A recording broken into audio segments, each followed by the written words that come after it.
It all began in Miami, Florida, when a woman named Judy Rosen was diagnosed with leukemia. Judy, it's not looking good.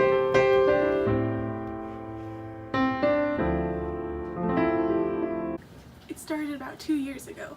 I began to feel exceedingly tired. The doctor told me that this would eventually go away, but I wasn't sure. This was strange as I'd been getting enough sleep every night. I began to suffer from dizzy spells and painful headaches. This was around the time that Judy decided to pay me a visit.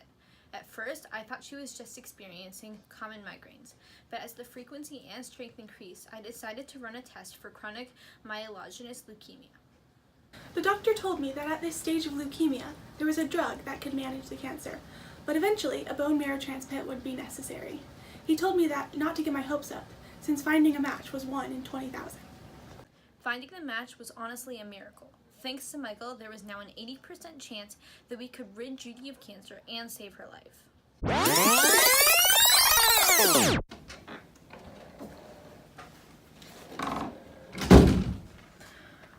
We found a match!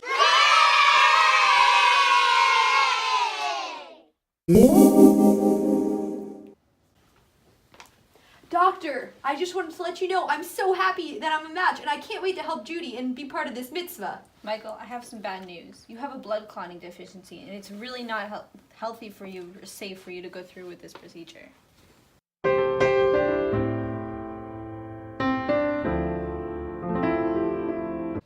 When I found out that I was Judy's match, I was more than happy to help. That was before I was diagnosed with what they call a blood clotting deficiency. I advised Michael to back out of the procedure, as it would put his life at stake. With the new diagnosis, there was an 8% chance that Michael would not survive. In putting him and his family into consideration, I advised him not to proceed with the surgery. I felt that this was medically the right decision. I decided to speak with my rabbi to get his advice on how to deal with this pressing issue. After Michael came to see me to see if there was any halachic premise that obliged him to go through with the surgery, I decided to look deeper into the sources and see the Talmudic views on the subject.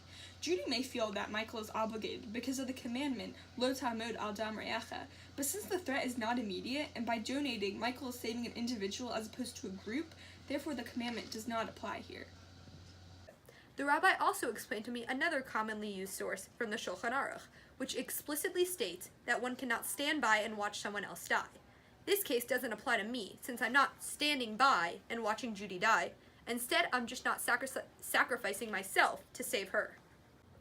Michael is the only financial provider for his family. According to Gemara and Yevamos, taking away someone's livelihood is equated to murder. If Michael were not to survive going through this transplant, his family would be at a great financial loss because they would no longer be able to depend on Michael to survive. This would be greatly negatively impacting them, and Judy could be considered to be guilty of murder. The Mishnah Berurah states that one is allowed to risk his life for the life of others, but it is not required for him to do so.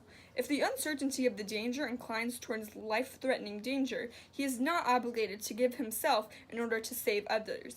Since Michael has an 8% chance of himself dying through going through this transplant, I firmly say that he should not donate to Judy. There's a known halachic principle that an inaction is better than actively performing an avera. I believe that Michael should act according to the inaction, which is refraining from going through with the transplant, rather than actively going against the halacha of placing precedence on one's own life other than over others. Michael should not put his own life at stake for Judy's.